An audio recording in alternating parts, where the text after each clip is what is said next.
Hello students, सभी बच्चों को सबसे पहले कॉन्ग्रेचुलेशन। आप क्लास 10th से 11th में जा रहे हो, सीनियर सेक्शन में आ गए हो। अब तो बहुत सारी रिस्पॉन्सिबिलिटीज़ हैं और आशा करते हैं भविष्य में आप बहुत अच्छा करेंगे। और आशा करते हैं आजकल जिस तरीके से माहौल चल रहा है आप घर पे बहुत सुरक्षित होंगे, सेफ होंगे। मेरा नाम विनीत पांडे और लास्ट 8 to 9 ईयर से बच्चों मैं ऑफलाइन क्लासरूम्स में पढ़ा रहा हूँ। 9 to 12th क्लास के स्टूडेंट्स को मैं पढ़ा रहा हूँ। 8 to 9 ईयर्स मुझे हो गए। ये मैं न्यू बच्चों के लिए बता रहा हूँ, पुराने बच्चों को तो सारी चीज़ें पता हैं। तो ये वीडियो जो हमारा है मेन, इस पर हम कॉन्सेंट्रेट करेंगे how to start class 11th mathematics. Class 11th के मैथमेटिक्स को कैसे स्टार्ट करें। हम फिजिक्स और केमिस्ट्री के बारे में भी बात करेंगे, परेशान ना होइए, उसकी अलग वीडियोस आएंगी। तो बैक टू बैक यहाँ पे बच्चों वीडियोस अब आती रहेंगी और कुछ दिनों में हम पढ़ाई भी स्टार्ट करेंगे, ठीक है ना। जिन बच्चों को नया चैनल मिला है प्लीज़ बच्चों सब्सक्राइब करिए इस चैनल को। डिस्क्रिप्शन आप चेक करिए, डिस्क्रिप्शन में इसके पहले 2 वीडियोज़ आ चुके हैं जिसमें हमने बात करी थी व्हाट टू डू नेक्स्ट, मतलब क्या हमें बोर्ड एग्जामिनेशन का रिजल्ट का वेट करना है या हमें क्या सारी चीज़ें करनी है। तो डिस्क्रिप्शन में दोनों वीडियोस आपको पार्ट 1 पार्ट 2 मिल जाएंगे, उसको देख के तब इस वीडियो को स्टार्ट करिए। और इस वीडियो के एंड स्क्रीन पे केमिस्ट्री या फिर फिजिक्स की स्ट्रैटेजी आ रही होगी, ठीक है ना। अब देखिए बात करें अगर हम यहाँ पे मैथमेटिक्स की, तो मैथमेटिक्स बच्चों 2 तरीके की होंगी क्लास 11th में आपकी। पता है कौन कौन सी? एक तो नॉर्मल मैथमेटिक्स जिसका कोड होगा आपका 04, आई थिंक कोड मुझे इतना नहीं याद आ रहा है, पेपर कोड, बट फिर भी कोड से क्या लेना, आप सब्जेक्ट सुनो, ठीक है ना। एक होता है अप्लाइड मैथमेटिक्स, ठीक है। अप्लाइड मैथमेटिक्स लास्ट ईयर से इंट्रोड्यूस किया है सीबीएसई ने। तो क्या डिफरेंस है सुनो, ये आपका ओल्ड मैथमेटिक्स है और आपको यही ऑप्ट करना है। मैं आपको सजेस्ट कर रहा हूँ यही ऑप्ट करना है। वैसे तो आपके स्कूल में कोई बताएगा ही नहीं, जब मैथमेटिक्स आपको दी जाएगी तो यही वाली दी जाएगी, है ना। बहुत सारे स्कूल्स में बच्चों को बताया ही नहीं जाता, लेकिन मैं आपकी नॉलेज के लिए बता दूं कि अप्लाइड मैथमेटिक्स चलता है, ठीक है। वो किसके लिए? वो जो सोशल साइंस के बच्चे होते हैं ना, उनकी फील्ड के लिए भी एक नया मैथमेटिक्स इंट्रोड्यूस किया गया है सोशल साइंस के बच्चों के लिए। आप तो साइंस स्ट्रीम के बच्चे होगे या आप कॉमर्स के बच्चे होगे तो आप यही वाला मैथमेटिक्स लेके चलोगे, ठीक है ना। तो आइए इसी मैथमेटिक्स पे हम बात करते हैं, बिकॉज 99% बच्चा यही मैथमेटिक्स ऑप्ट करता है। ये वाला मैथमेटिक्स का जो सिलेबस हमने लिखा हुआ है ओल्ड मैथमेटिक्स का बच्चों, इससे आप इंजीनियरिंग, बीएससी, कॉमर्स की फील्ड में, डिफरेंट फील्ड में आप इसमें अप्लाई कर सकते हो, ठीक है ना। तो मैं नहीं समझता हूँ कि अप्लाइड मैथमेटिक्स ऑप्ट किया जाए। तो आइए इसी पे डिस्कस करते हैं। इस वीडियो में हम डिस्कस करेंगे कि तरह तरह किस तरीके से आपको लोग चीज़ें बताएंगे साल भर, आपके स्कूल में किस तरीके से चीज़ें बताएंगी, क्या चीज़ें गलत हैं, क्या चीज़ें सही हैं। तो आइए स्टार्ट करते हैं, ज़्यादा टाइम नहीं वेस्ट करते हैं बच्चों। ये टोटल आपको 16 चैप्टर्स यहाँ पे मिलेंगे। अच्छा एक चीज़ और, बहुत सारे बच्चे मेरे को बोले सर जेई की प्रिपरेशन कैसे करें। जैसे ही 11th में आए जेई का जोश लग गया, नीट का जोश लग गया। बहुत अच्छी बात है बच्चों, इस पर हम अलग किसी सेपरेट वीडियो में बात करेंगे कि सर बुक्स कौन सी लेनी है। अभी आइए हम मैथ्स को थोड़ा सा इसका सिलेबस डिस्कस करते हैं। तो चैप्टर नंबर 1 है बच्चों आपका सेट्स, ठीक है ना। देखिए चैप्टर्स को आपको किस तरीके से पढ़ना है, ठीक है। तो मोस्टली जो चैप्टर आपकी एनसीईआरटी बुक में इस तरीके से दिए हुए हैं, अगर जो चैप्टर नंबर 1 है तो चैप्टर नंबर 1 आपको पहले पढ़ना है, ठीक है ना। फिर चैप्टर नंबर 2 आपको पढ़ना है। इस तरीके से आपको नहीं करना है कि आपने यहाँ सेट्स पढ़ा और उठा के आपने कहीं से फिर बाइनोमियल थ्योरम पढ़ लिया। ऐसे ना ही चलो तो सही है। वैसे तो बाइनोमियल थ्योरम आप अलग से पढ़ भी सकते हो, ठीक है। ऐसा तो नहीं किया कहीं आपने सेट्स और रिलेशन एंड फंक्शंस नहीं पढ़ा, कहीं ट्यूशन व्यूशन कर रहे हो या ऑनलाइन क्लासेस ले रहे हो और आपने लिमिट्स एंड डेरिवेटिव्स से स्टार्ट कर दिया। ऐसा नहीं होना चाहिए, ठीक है। तो आइए हम आपको बताते हैं यहाँ पर बच्चों। देखिए सबसे पहले आपको सेट्स पढ़ना है, ठीक है ना। सेट्स पढ़े बिना आप रिलेशन फंक्शन आपको नहीं समझ में आएगा, सुन लीजिए, ठीक है। दोनों इंटर रिलेटेड है, ठीक है। सेट्स जब अच्छी तरीके से पढ़ोगे तभी रिलेशन एंड फंक्शंस आप पढ़ोगे। बच्चों ध्यान से मेरी बात समझिए, जब रिलेशन एंड फंक्शंस को आप लोग अच्छी तरीके से पढ़ोगे, क्लास 11th में भी आपका चैप्टर है relation and function number 1, chapter number 1 है क्लास 12th में, ठीक है ना। और सुन लीजिए बच्चों, रिलेशन एंड फंक्शन को अच्छी तरीके से पढ़ने के बाद आप कैलकुलस को बहुत अच्छी तरीके से पढ़ सकते हैं। कैलकुलस में आपको मेनली आपके जो डिफरेंशिएशन पढ़ाया जाता है और इंटीग्रेशन पढ़ाया जाता है, ठीक है ना। तो यहाँ पे ध्यान रखना है आपको, क्लास 11 से ही आपको बहुत सावधानी बरतनी है बच्चों। देखिए ये क्लास 10th की तरह नहीं है कि क्लास 10th में मान लीजिए हमसे लापरवाही हो गई हो तो अब हम क्लास 11th में कवर कर लेंगे। अगर 10th में लापरवाही हुई आप 11th में कवर तो कर लोगे, ठीक है बच्चों। बट 11th में लापरवाही हुई तो आप 12th में फिर परेशान वो करता है, मतलब सुई की तरह चुभेगी वो बातें आपको कि हमने 11th में मेहनत क्यों नहीं करी। तो अभी यार स्टार्ट हुआ है, मैं आपको गाइड करता रहूँगा, बहुत अच्छी तरीके से एकदम फोड़ के रख देना है, ठीक है ना। तो सुनो, रिलेशन एंड फंक्शंस बहुत अच्छी तरीके से करिएगा बच्चों, चीज़ों को समझ के करिएगा। मैंने क्या क्या अपलोड किया मैं आपको बता दूंगा अभी थोड़ी देर में, ठीक है ना। रिलेशन एंड फंक्शंस बहुत अच्छी तरीके से बच्चों, इसमें जान लगा देनी है आपको, आप समझ लो। ये जितना अच्छी तरीके से आप समझोगे नेक्स्ट ईयर आपको उतने अच्छी तरीके से बच्चों inverse trigonometric functions, relation function और कैलकुलस, मतलब आप ये समझो कि नेक्स्ट ईयर का जो क्लास 12th का मैथमेटिक्स है बच्चों, उसकी जान यहीं पे छुपी हुई है। मैं आपको बता रहा हूँ बात बच्चों, देखिए बहुत मजा आएगा ये सब सुनने में। यहाँ ऑफलाइन क्लासरूम्स में बच्चे आते हैं, पता है आपको, क्लास 11 से बच्चों प्रमोट हो जाते हैं। तरह तरह के स्कूल्स हैं, बहुत सारे स्कूल्स अगर अच्छा नहीं परफॉर्म करता बच्चा तब भी प्रमोट कर देते हैं। तो क्लास 11 में मतलब बच्चों ने नहीं पढ़ा है तो उन्हें 12th क्लास में, मैं आपको बता रहा हूँ अपना एक्सपीरियंस, यहाँ सामने आता है बच्चों पढ़ाना मुश्किल हो जाता है। ये 9th से जाके 10th वाला मैथ थोड़ी ना है कि 9th का नहीं आता होगा, तो हम आपको बताएंगे बहुत मुश्किल का सामना करना पड़ता है टीचर को भी बच्चे को भी, ठीक है ना। तो आपको मैं शुरू से राय दे रहा हूं, आप यहां आज अच्छी तरीके से पढ़ के चलिए, आप मेरे चैनल से जुड़ रहिए, मैं पूरी तरीके से आपको गाइड करूंगा, ठीक है, कुछ भी यहां पे आपसे मिस नहीं होगा बच्चों। तो 11 से आपको चीजें पकड़ के रखना, वरना बहुत लेट हो जाएगा। ये देखने में 16 चैप्टर्स लग रहे हैं, सिलेबस बहुत है, बहुत कुछ इसमें आपको पढ़ना है। तो शुरू से अगर आज से स्टार्ट करोगे तब चीजें आपकी कवर होंगी, ठीक है ना। उसके बाद रिलेशन एंड फंक्शंस के बाद बच्चों ट्रिग्नोमेट्रिक फंक्शंस पढ़ना है। सुन लीजिए, लापरवाही नहीं करिएगा बच्चों इसमें ट्रिग्नोमेट्रिक फंक्शंस में, बिकॉज अगर ट्रिग्नोमेट्रिक फंक्शन में आपने लापरवाही करी तो क्लास 12 में आपको ITF बिल्कुल नहीं समझ में आने वाला है। सुन लीजिए, इनवर्स ट्रिग्नोमेट्रिक फंक्शंस आपको बिल्कुल नहीं समझ में आने वाला है। फिर आप क्लास 12 में परेशान होते हो कि मैंने तो बहुत सारी मेहनत करी थी फिर भी मेरे 55 आ गए 100 में से। जी हाँ, ठीक है ना, तो ऐसा नहीं होना चाहिए। अच्छे बच्चों का, बच्चों जिनके मतलब 90 to 93% है ना, क्लास 10 में जो बहुत अच्छी तरीके से परफॉर्म कर रहे थे वो कहीं ना कहीं 55-60 पे आके गिर जाते हैं। उसका प्रॉब्लम यही कि 11th में हमसे ये सारी चीज़ें मिस हो जाती हैं। ओके चलो, अब नेक्स्ट जो चैप्टर है बच्चों मैथमेटिकल इंडक्शन। देखो मैथमेटिकल इंडक्शन पे अगर आप ज़्यादा ध्यान नहीं देंगे तब भी चलेगा, लेकिन मैं आपको बता दूं, सुनो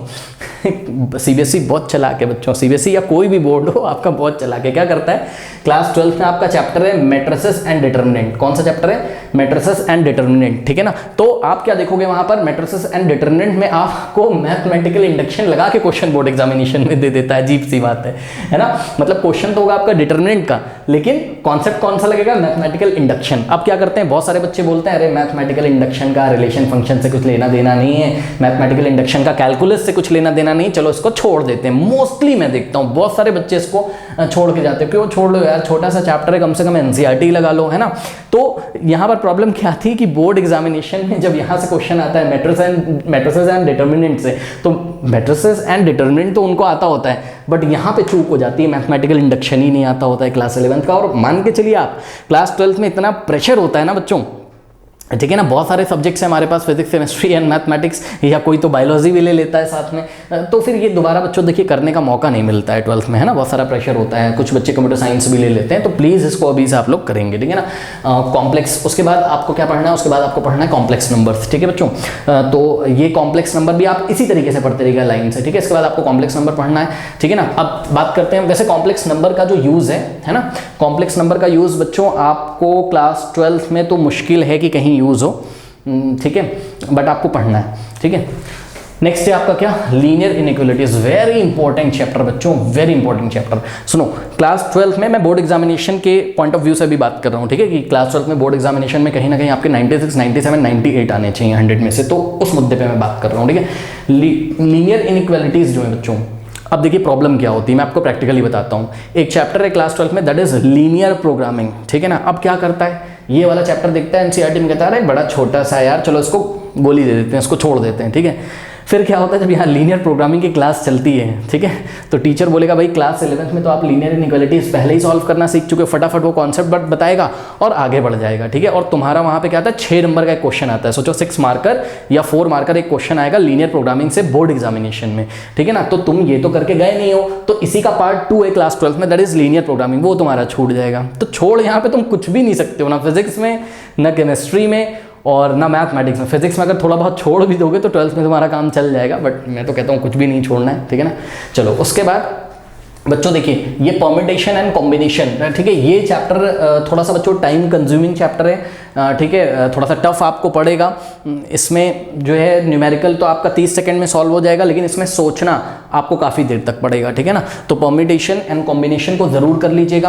क्यों कर लीजिएगा सर, सुनो मेरी बात बच्चों ध्यान से, ये जो परम्यूटेशन एंड कॉम्बिनेशन है इसको इसलिए कर लीजिएगा बिकॉज क्लास 12 में आपके पास एक चैप्टर है बोर्ड एग्जामिनेशन के लिए, that is probability. Her class में था, 9 में भी था, 10 में भी था, 11 में भी है, 12 में भी है, ठीक है ना। तो जब आप ये नहीं करे रहोगे ना परम्यूटेशन एंड कॉम्बिनेशन, तो प्रोबेबिलिटी निकालना तो आपको आता होगा, बेस थ्योरम है और बर्नौलीज ट्रायल है, बर्नौलीज थ्योरम, इस तरीके के बहुत सारे टॉपिक्स हैं आपके क्लास 12 में, ठीक है ना।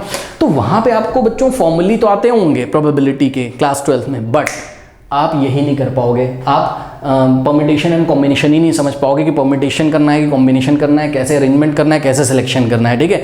ये काफ़ी चर्चा का विषय है। और हाँ, एक चीज़ और याद रखिएगा, परम्यूटेशन एंड कॉम्बिनेशन को, इस चैप्टर को आप अलग से पढ़ सकते हो बच्चों। अलग से पढ़ने का ये मतलब है कि अगर आपने ये सब नहीं पढ़ा है ऊपर से अभी तक कुछ भी, तब भी आप परम्यूटेशन एंड कॉम्बिनेशन को पढ़ सकते हो, चैप्टर को अलग से आप पढ़ सकते हो, ठीक है ना। अभी एक ब्रीफ में कर दूंगा कौन कौन से चैप्टर आप अलग से पढ़ सकते हो, उसको भी आप देखिएगा, ठीक है ना। मेरे चैनल पे क्या क्या अवेलेबल है और सब कुछ अपडेट कर देंगे, परेशान ना हो, जो सारी चीज़ें छूटी रहेंगी, ठीक है ना। बाइनोमियल थ्योरम बच्चों, तो ये देखिए बाइनोमियल थ्योरम का कंपटीशन में तो हर चैप्टर का यूज़ होगा, लेकिन बाइनोमियल थ्योरम आपको बोर्ड एग्जामिनेशन में आई थिंक लगभग कहीं नहीं यूज़ होगा, ठीक है ना। मतलब क्लास 12 के बोर्ड एग्जामिनेशन में बाइनोमियल थ्योरम कहीं नहीं यूज़ होगा, तो फिर कहाँ यूज़ होगा बच्चों, ये फिजिक्स में थोड़ा बहुत आपका यूज़ होगा, ठीक है ना। फिजिक्स वाले टीचर बोलेंगे आपको कि you had already studied in class 11th mathematics, आप फिजिक्स वाला बोलेगा कि मैथ्स वाले ने पढ़ा दिया है, मैथ्स वाला बोलेगा कि फिजिक्स वाले ने पढ़ाया होगा। तो इस तरीके से आपको अपने पे भरोसा रखना है, आपको खुद से पढ़ना है, ठीक है। ऑनलाइन आप पढ़ सकते हो, बहुत सारे चैनल्स हैं जिस पे अवेलेबल है। नेक्स्ट है आपका सीक्वेंस एंड सीरीज, ठीक है। लास्ट में हमने आपको वीडियो करी हुई थी एक, कौन सी, लास्ट में हमने एक वीडियो करी थी क्लास 10th में, जिसमें हमने आपको बोला था क्या कि जो बच्चे क्लास 10 से 11th में जा रहे हैं एपी आप छोड़ सकते हो, अर्थमेटिक प्रोग्रेशन आप छोड़ सकते हो, है ना। हमने आपको बोला था ना, अगर आपकी प्रिपरेशन नहीं है क्लास 10th में तो आप एपी को छोड़ सकते हो, क्लास 10th वाला एपी अर्थमेटिक प्रोग्रेशन। हाँ ठीक है, कोई बात नहीं। क्यों मैंने बोला था, क्योंकि देखो ये आ गया ना सीक्वेंस एंड सीरीज वाला चैप्टर, इसी में आपका अर्थमेटिक प्रोग्रेशन, एपी, जीपी और स्पेशल सीरीज सब कुछ यहाँ पे आपका कवर हो जाएगा, ठीक है स्टूडेंट्स। तो ये जो सीक्वेंस एंड सीरीज वाला चैप्टर है, कॉम्पिटिशन्स के लिए बहुत इंपॉर्टेंट चैप्टर है, बट ये बोर्ड एग्जामिनेशन क्लास 12 में अगर आप इसको मतलब ठीक से 11th में करके नहीं जाते हो तो क्या आपका नुकसान हो सकता है। कहाँ पे होगा, कहाँ पे होगा, हाँ होगा आपका नुकसान होगा, ठीक है। 6 मार्क का एक क्वेश्चन आता है, तो ये भी आपको करना ही है अच्छी तरीके से, लगभग बता रहा हूँ, कुछ भी छूटेगा नहीं। उसके बाद आता है आपका स्ट्रेट लाइंस। हाँ भाई अब सुनो, ये स्ट्रेट लाइंस एनसीईआरटी में तो आपको जितना मटेरियल दिया है कंपटीशन के लिए उससे भी ज़्यादा आपको पढ़ना है। अब यहाँ पे क्या करते हैं, स्ट्रेट लाइन छोड़ के चले जाते हैं। अब प्रॉब्लम क्या आती है, सुनो, प्रॉब्लम आती है इनको कैलकुलस में क्लास 12 में। मैं आपको बता तो रहा हूँ, क्लास 12 में जब चीज़ें आने लगती हैं तो वो अपनी क्लास में, कोचिंग में, स्कूल में पूछेगा सर ये आ कहाँ से, सर भैया सब कुछ क्लास 11th से आता है, ठीक है ना। तो यहाँ से आपको करके जाना है। तो बच्चों स्ट्रेट लाइंस भी आपको बहुत अच्छी तरीके से करना है, ठीक है। सारी चीज़ें आपको हमारे चैनल पर मिलेंगी, उस पर भी बात करेंगे भी हम। नेक्स्ट है आपका कोनिक सेक्शन। ये बच्चों कोनिक सेक्शन भी आपको करना है क्लास 12 में। इसमें आपको डिफरेंट टाइप के फिगर्स पढ़ाए जाएंगे, जैसे कि पैराबोला, हाइपरबोला, ठीक है ना, सर्कल्स, तो ये सारी एलिप्स, ठीक है। तो ये सारी चीज़ें आपको बहुत अच्छी तरीके से करनी है। क्यों करनी है सर, क्योंकि ये बच्चों आएगा एप्लीकेशन ऑफ इंटीग्रल्स में, क्लास 12 में एप्लीकेशन ऑफ इंटीग्रल्स में। अब एप्लीकेशन ऑफ इंटीग्रल में तो आपको बता देगा हाँ भाई ऐसे एरिया निकाला जाता है, टीचर बता के चला जाएगा, लेकिन बाबू साहब को यही नहीं पता है कि क्लास 11th में कौन कौन से फिगर थे, हर फिगर की इक्वेशन क्या थी, सर्कल की इक्वेशन क्या है, पैराबोला की इक्वेशन क्या है, हाइपरबोला की इक्वेशन क्या है। तो बस फिर रह जाता है, मामला वही रह जाता है। क्लास 12th तो आपका ईजी हो जाएगा बच्चों, कब, जब आपने क्लास 11th अच्छी तरीके से पढ़ा होगा, तब आपका क्लास 12th ईजी हो जाएगा। वरना तो आप विश्वास मानिए क्लास 12th में जाके आपको 11th भी पढ़ना पड़ेगा। 11th आप इग्नोर ही नहीं कर सकते हो, 11th भी पढ़ना पड़ेगा, 12th तो पढ़ना ही पड़ेगा, ठीक है ना। तो अपने ऊपर इतना सारा बोझ लेने से पहले आज से ही पढ़ लो, क्या दिक्कत है ना। बाकी तो मेरा व्हाट्सअप नंबर सबको पता ही है, जिनको नहीं पता है वो देख लें, 7503644171, ठीक है। इस पर व्हाट्सअप करो, कोई समस्या होगी तो आपको बिल्कुल इस पर वीडियो बना दिया जाएगा। नेक्स्ट है इंट्रोडक्शन टू 3 डायमेंशनल ज्योमेट्री। हाँ भाई बड़ा मज़ेदार चैप्टर।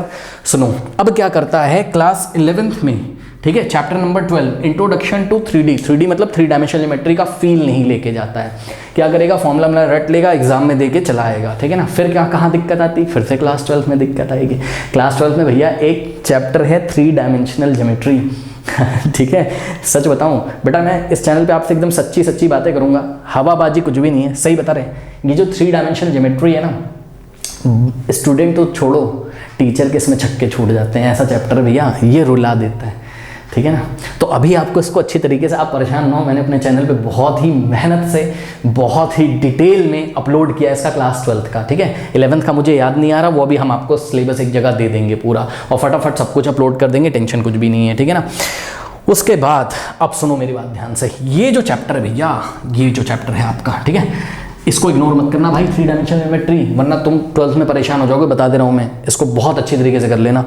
लिमिट्स एंड डेरिवेटिव्स की बात करते हैं। हाँ भाई ये क्या है सर, लिमिट्स एंड डेरिवेटिव क्या है सर। सुनो, लिमिट्स एंड डेरिवेटिव बहुत बहुत बहुत बहुत बहुत बहुत सबसे ज़्यादा अगर कोई इंपॉर्टेंट चैप्टर है तो वो है आपकी पूरी बुक में लिमिट्स एंड डेरिवेटिव्स, ठीक है ना। क्यों सर, अरे भैया ये कैलकुलस का बेस है, ठीक है ना। मैथमेटिक्स में एक ब्रांच है कैलकुलस, क्लास 12th में आप पढ़ोगे, ठीक है ना। हम लोग तो पढ़ते थे कैलकुलस का अलग ही एक ब्रांच ही होता था, मतलब एक अलग से बुक चलता था कैलकुलस का, अभी तो थोड़ा सा रिड्यूस करके एनसीईआरटी में डाल दिया गया है। बहरहाल लिमिट्स एंड डेरिवेटिव बच्चों कैलकुलस का आपका बेस है। पता है आपका कहीं ना कहीं जब क्लास 12th का बोर्ड एग्जामिनेशन दोगे तो आपका 44% लगभग 44% पेपर, सोचो क्या, उससे ज़्यादा भी आ सकता है, 45% तक, 48% तक पेपर आपका कैलकुलस से आ सकता है बच्चों। और यहाँ पे कैलकुलस की नींव रखी जाती है लिमिट्स एंड डेरिवेटिव्स में। और बच्चे क्या करते हैं, बच्चे जैसे तैसे क्लास 11th में, पहली बात तो लगाते ही नहीं हो तुम लोग, सुनो, मतलब हर साल का बैच का ही है बेटा, मैं सही बता रहा हूँ, तो तुमको मैं सावधान कर रहा हूँ, तुम अच्छी तरीके से लगाओ हर साल। मतलब यहाँ ऑफलाइन भी आता है ना, कहता कहता थक जाता हूँ, उसमें से क्या होता है कि 100% बच्चों में से 2% बच्चा बात को सुनता है। फिर क्या होगा, कब तक तुम छोड़ोगे, एक दिन तो तुम्हारे ऊपर ही कुल्हाड़ी लगेगी ना, तुम्हारी गर्दन पे लगेगी, तो आज से ही कर लो, ठीक है ना। तो लिमिट्स एंड डेरिवेटिव्स को बच्चों आपको टाइम देके करना है, आई रिपीट टाइम देके करना है बच्चों। लिमिट्स पे मैंने 37 वीडियोस करे हुए हैं, और डेरिवेटिव्स पे वैसे मैं इसका एनसीईआरटी भी अपलोड करूंगा, मैंने आरडी शर्मा से करा दिया था शुरू में जोश में आके, ठीक है। वो बहुत ज़्यादा हो गया, इतना ज़्यादा हो गया कि किसी ने देखा ही नहीं मैंने, क्योंकि इंपॉर्टेंट था, आपकी लाइफ के लिए भी बहुत इंपॉर्टेंट है, मतलब फ्यूचर के लिए आप स्टडीज़ करोगे, कैलकुलस तो पीछा छोड़ ही नहीं सकती है यार, इसीलिए मैं इसको बहुत अच्छी तरीके से, बहुत डिटेल में मैंने इसको किया हुआ है, ठीक है। इतना डिटेल में आपको कहीं मिलेगा नहीं, मैंने सब कुछ करा दिया, और यही काम मैंने यहाँ पे भी किया परम्यूटेशन एंड कॉम्बिनेशन में, क्योंकि आप कोई भी एंट्रेंस एग्जाम देने जाओगे एमबीए का, ठीक है ना, तो क्लास 12th के ही सिलेबस, 11 12 सब एक ही है, ठीक है, 11th और 12th सब एक ही मान के आप चलो, तो यहीं से तो आते हैं क्वेश्चंस, इससे हाई फाई तो क्वेश्चन ही नहीं मिलेंगे आपको कहीं, ठीक है ना। मोस्ट ऑफ द थिंग्स जो बेसिक्स हैं यही कवर है, मैंने पूरी इसमें जान लगा दी थी, आप विश्वास मानिए, मैं इसको महीनों लग के मैंने इसको रिकॉर्ड किया, रातों में जाग के, हालांकि उस टाइम वीडियो क्वालिटी और माइक वगैरह इतना अच्छा नहीं था, बट चीज़ें आपको समझ में आएंगी, ठीक है, लिंक मैं आपको दे दूंगा। तो बच्चों इस पे आपको बहुत ज़्यादा टाइम देना है बेटा। सुनो, पता है यहाँ पे तो मैंने ऐसा कराया हुआ है इस चैनल पे कि आपको क्लास 12th के ही बहुत सारे न्यूमेरिकल तो मैंने यहीं कवर करा दिए हैं, जब आरडी से कराया है इतने बढ़िया तरीके से, एनसीईआरटी भी उसमें कवर है, एनसीईआरटी एग्जाम्पलर के भी बहुत सारे क्वेश्चंस कवर हैं, ठीक है ना। तो इसको आपको टाइम देना है, लेकिन ध्यान रखना है लिमिट्स एंड डेरिवेटिव आप तब करें जब आपके क्या हो गए हो, जब आपके ये चैप्टर हो गए relation and functions and trigonometric function, तो फील आपको थोड़ा सा यहाँ पे बढ़िया आ जाएगा, ठीक है स्टूडेंट्स। उसके बाद करते हैं बात हम, बहुत इंपॉर्टेंट चैप्टर है बेटा, सुन लो, चैप्टर नंबर 13 बहुत इंपॉर्टेंट, छोड़ के मत जाना, बता रहा हूँ, छोड़ के मत जाना, वरना ये तुमको छोड़ देगा क्लास 12th में, ठीक है। अब देखो जरा, चैप्टर नंबर 14 है, ठीक है ना, मैथमेटिकल रीजनिंग। हाँ, इस पे बात करते हैं। सुनो, पता है मैथमेटिकल रीजनिंग के लिए क्या होगा ना, अफवाहें उड़ी हुई मार्केट में, सुनो बता दे रहा हूँ, डायरी में नोट कर लो, पेन ले लो, डायरी में नोट कर लो। पता है कहना नहीं चाहिए, 90% टीचर तुमसे बोलेगा this chapter is not important, इसको छोड़ दीजिए, इससे एग्जाम में कुछ नहीं आएगा। और मजे की बात, जब क्लास 11th का पेपर हमारे सामने आता है ना, तो हमको ना मैथमेटिकल रीजनिंग में से ना क्वेश्चन भी नहीं मिलते, बच्चे खुश, आ गए 12th क्लास में, मैथमेटिकल रीजनिंग पढ़ा नहीं। भैया सबसे इंपॉर्टेंट चैप्टर तो यही है, ठीक है, लिमिट्स एंड डेरिवेटिव तो है, ये बहुत इंपॉर्टेंट चैप्टर है, और ये इतना इंपॉर्टेंट चैप्टर है कि पूछो मत ये कितना इंपॉर्टेंट चैप्टर है। सुनो मेरी बात ध्यान से, पता है चैप्टर का नाम सुनो ना, मैथमेटिकल रीजनिंग। देखो पता है सेट्स पढ़ने के बाद आप सीधे ये चैप्टर स्टार्ट कर सकते हो। मैंने अपने चैनल पे ना इसमें जान लगा दी मैथमेटिकल रीजनिंग में, मैंने तरह तरह की चीज़ें, मतलब इसमें एंड और नॉट गेट वगैरह भी होते हैं इलेक्ट्रॉनिक्स के, वो भी लगा के मैंने मतलब यहाँ पे बता दिया है। इस चैप्टर को करने से क्या फ़ायदा है पता है, सुनो, इस चैप्टर को करने से ये फ़ायदा ना, आपके सोचने की जो क्षमता है वो विकसित होगी धीरे धीरे, ठीक है ना, वो आप पढ़ोगे तो आपको समझ में आएगा। सर इसका यूज़ कहाँ होगा सर मैथमेटिकल रीजनिंग का? देखो कंपटीशन में तो आता ही है ये चैप्टर, और थोड़े से और एडवांस लेवल के क्वेश्चन आएंगे जिस हिसाब से मैंने पढ़ा रखा है, उस हिसाब से। मैं कंपटीशन की बात नहीं कर रहा हूँ, मैं बोर्ड एग्जामिनेशन की बात कर रहा हूँ, ठीक है। तो ऑफलाइन में यहाँ पर क्लासेस लेता हूँ। क्लास 12th का जो चैप्टर है प्रोबेबिलिटी, सुन लो, प्रोबेबिलिटी, पता है प्रोबेबिलिटी में बच्चा सोच ही नहीं पाता है। क्यों नहीं सोच पाता है पता है? सुनो, वो ना यही नहीं पढ़ के आता बच्चों। प्रोबेबिलिटी 12th क्लास का करने के लिए, सुनो, 11th क्लास की प्रोबेबिलिटी तो आनी चाहिए, ऊपर से आपको क्या आना चाहिए, परम्यूटेशन एंड कॉम्बिनेशन 11th का, और आना चाहिए आपको क्या, आना चाहिए आपको मैथमेटिकल रीजनिंग।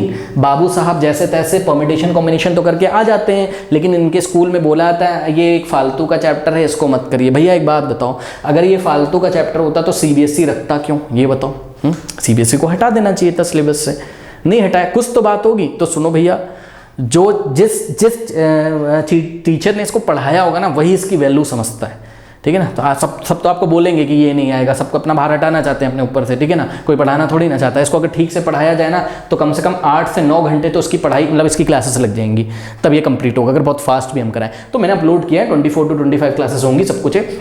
बच्चों इग्नोर मत करिए, बहुत कुछ सीखने को मिलेगा। आप जब पढ़ोगे तब आपको पता चलेगा, कॉपी पेन लेके बैठोगे, यहाँ चैनल पे अपलोड किया हुआ है, परेशान ना हो, ठीक है ना। तो please mathematical reasoning, permutation combination जरूर करें, तभी 12th क्लास का प्रोबेबिलिटी आपसे हिलेगा, वरना मुंह देखते रह जाओगे बच्चों। एक भी क्वेश्चन वहाँ बोर्ड एग्जामिनेशन में हिलेगा नहीं आपसे। आप लाख वहाँ पे कोशिश करोगे ना, आपको फाइनली रटना पड़ेगा, और वो रटा हुआ नहीं फंसेगा। तो ज़रूर कर लीजिएगा प्लीज़, ठीक है। फिर बात करते हैं, फिर मैंने आपको बताया ही कि क्लास 11th में आपको प्रोबेबिलिटी करना ही कर ही लेना है, ठीक है ना। तो ऑब्वियसली जब आप सेट्स और ये मैथमेटिकल रीजनिंग अच्छी तरीके से पढ़ के आए हो तो प्रोबेबिलिटी भी आपको यहाँ पे समझ में आने ही वाली है। और ये जो स्टैटिस्टिक्स वाला चैप्टर है, ठीक है स्टूडेंट्स, तो स्टैटिस्टिक्स वाला भी चैप्टर मैंने बहुत ही डिटेल में यहाँ पे कराया हुआ है अपने चैनल पे, कुछ ज़्यादा ही डिटेल में, मैंने इतना डिटेल में करा दिया किसी ने देखा ही नहीं। बहरहाल वो पता नहीं क्यों यूट्यूब ने वीडियोस वगैरह नहीं प्रमोट किया। अब आप लोग आ गए हो, आप लोग देखोगे, शायद वॉच टाइम मिले वीडियोस को तो शायद ऊपर आए। थोड़े से ओल्ड वीडियोस हैं और जो भी मिस है वो हम लाने की कोशिश करेंगे। तो स्टैटिस्टिक्स भी आप लोग कर लीजिएगा। अगर आप स्टैटिस्टिक्स नहीं करते हो, ठीक है स्टूडेंट्स, तो आपका इतना कुछ देखिए नुकसान होने नहीं वाला है ना, क्योंकि स्टैटिस्टिक्स से रिलेटेड आई थिंक क्लास 12 के बोर्ड एग्जामिनेशन में लगभग कुछ पूछा नहीं जाता है। बट आपके पास अभी टाइम है तो आप बिल्कुल ये स्टैटिस्टिक्स कर सकते हो, ठीक है ना। कर ही लीजिएगा, करने में क्या जा रहा है, बहुत ज़्यादा फोकस नहीं करोगे तो चलेगा। आइए एक बार फिर से समराइज़ करते हैं।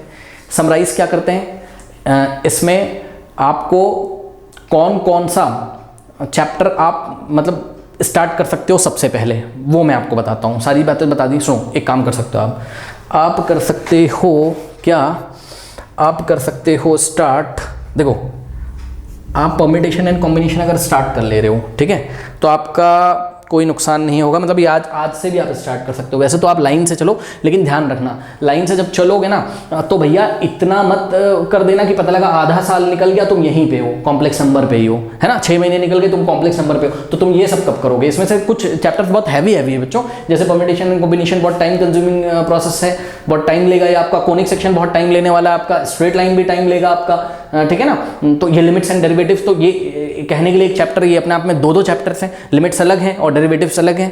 इसके 2 फोल्डर हमने बनाए हुए हैं, ठीक है। तो थोड़ा सा फास्ट चलिए, अगर शुरू से चल रहे हैं थोड़ा सा फास्ट, लेकिन इंडिपेंडेंटली अगर आपको पढ़ना है तो आप परम्यूटेशन कॉम्बिनेशन स्टार्ट कर सकते हैं अभी, ठीक है। और आप क्या कर सकते हैं, आप उसके बाद मैथमेटिकल रीजनिंग कर सकते हो, उसका किसी से कुछ लेना देना नहीं होगा। लेकिन मैथमेटिकल रीजनिंग करने से पहले आपको सेट्स आना चाहिए, ठीक है ना, तब आपकी बात बनेगी। और फिर आप आराम से मतलब सेट्स आपने कर लिया, मैथमेटिकल रीजनिंग, परम्यूटेशन कॉम्बिनेशन, ठीक है, और प्रोबेबिलिटी ये आप इंडिपेंडेंटली, स्टैटिस्टिक्स ये आप इंडिपेंडेंटली कर सकते हैं। तो ये सारी चीज़ें हैं। लेकिन मेरी तो राय होगी बच्चों शुरू से चलिए और थोड़ा फास्ट चलिए, जल्दी जल्दी इसको खत्म करिए, ठीक है ना। तो यही सारी चीज़ें हैं, ओके।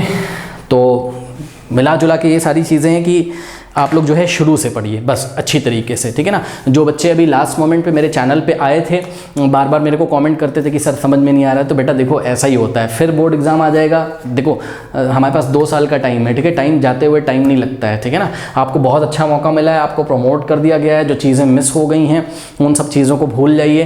कहीं ऐसा ना हो जैसा 10th के फाइनल्स में हम फील कर रहे थे अपने ऊपर प्रेशर, तो ऐसा प्रेशर अब दोबारा आप नहीं फील करिए। इसके लिए बस कुछ नहीं करना है, शुरू से थोड़ा थोड़ा आपको पढ़ते रहना है, ठीक है स्टूडेंट्स। तो ये सारी चीज़ें आप लोग देख लीजिए और एक बार फिर से वीडियो को 2 क्रॉस पे आप लोग देख लीजिएगा अगर कुछ चीज़ ना समझ में आई हो, ठीक है ना। तो एंड स्क्रीन पे फिजिक्स या केमिस्ट्री के सिलेबस के बारे में जानकारी आ रही होगी। तो चलिए फिर मिलते हैं नेक्स्ट वीडियो में, तब तक के लिए पढ़ते रहिए, बढ़ते रहिए। ऑल